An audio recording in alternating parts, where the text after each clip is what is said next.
Good morning, everyone. How you doing? Sports fans, basketball fans, Caitlin Clark fans. Let's talk about Caitlin Clark getting the old snub from the Olympics. And well, you really can't make this stuff up, man. They do everything they can to hit on this woman. It just goes to show you that not only is the WNBA a toxic league, but it has also affected the Olympic Committee.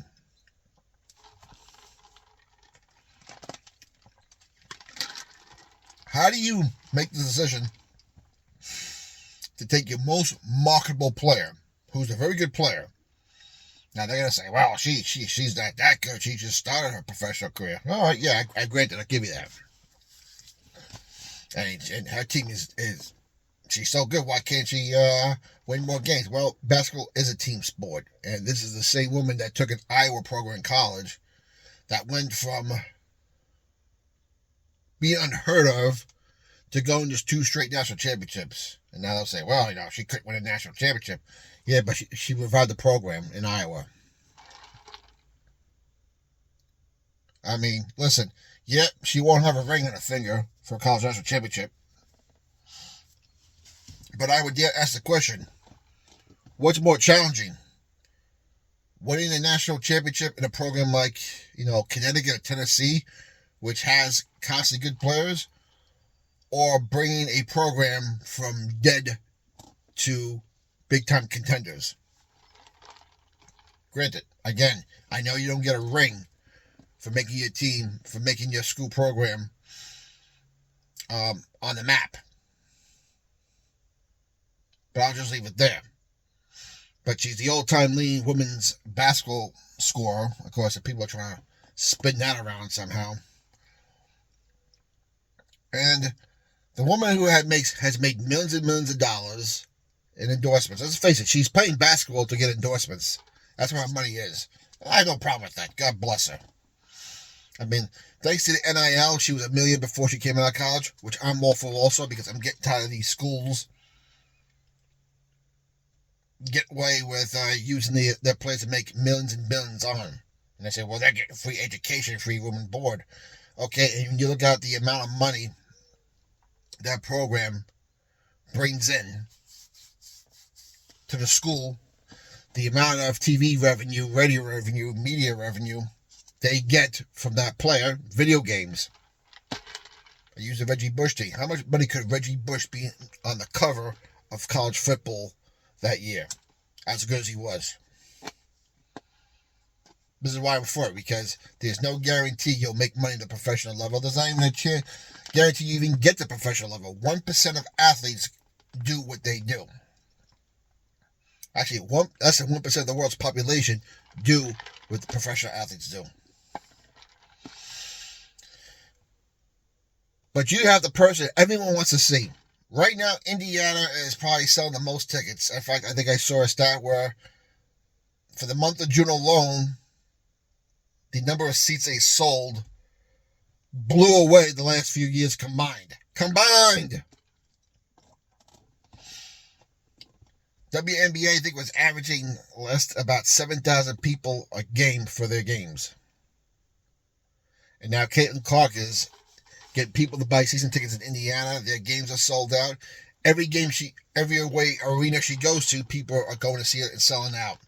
You have a chance now to use her to put Team USA women's basketball on the map. Get people to watch. Which the networks want, by the way. And you're going to snub her. And meanwhile, you put 41-year-old Lauren Teresi on the Olympic team. She's 41. Now, granted, she's obviously had a pretty good career. But I'm sorry, at this stage of the game, Caitlin Clark is a better player than Lauren Teresi. Sorry. Maybe in her prime, Lauren Teresi. Sure, she was a good player. Not at 41. And for the coach to say, well, we weren't considering who would watch, we considered about winning a gold medal. I'm sorry, but when you consider how big women's basketball is here in this country, from the amateur level to the high school level, and how we've pretty much dominated. I think pretty much, if you think adding Caitlin Clark is going to hurt your chances, your program isn't that good.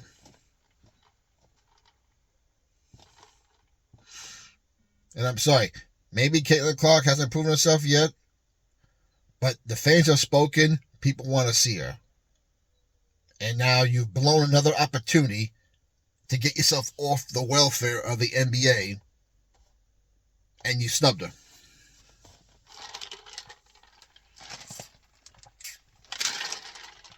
I can tell you, in the early 90s, I was watching the WNBA. Out of curiosity, I was big into it. Liberty had a good team. The Houston Comets won the first 4 championships. And how big is the WNBA? That even though the Comets had 4 straight NBA championships with some pretty damn good players, Cheryl Swoops, Cynthia Cooper, who were pretty much Women Hall of Famers and gold medalists themselves, the Houston Comets eventually went out of business. In fact, of the 8 teams of the original WNBA, 4 of them went belly up. 2 of them relocated. The only 2 original franchises you have are the New York Liberty and the LA Sparks. That is it. Now, in the 25 years, you've only been able to expand the league to 12 teams. All right?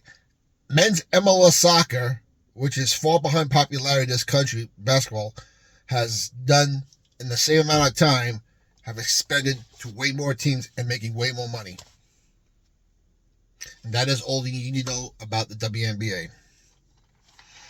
Now I'll put a link at the bottom, a debate with Shannon Sharp and Stephen A. Smith debating 2 female players and the lame excuses they come up with and the petty bullshit they come up with. You just have to shake your head, these ladies. These ladies will not take any accountability. They are very delusional. And personally, I could care less if the WNBA goes out of business. I really do. I hope Caitlin Clark makes some money and the WNBA goes out of business, and she can retire leaving wealthier than these fools will complain about having to play over in China and Europe because they ran their own league out of business. What's your opinion? Like to know? Comments down below. Like, subscribe to the channel. And we'll talk to you later.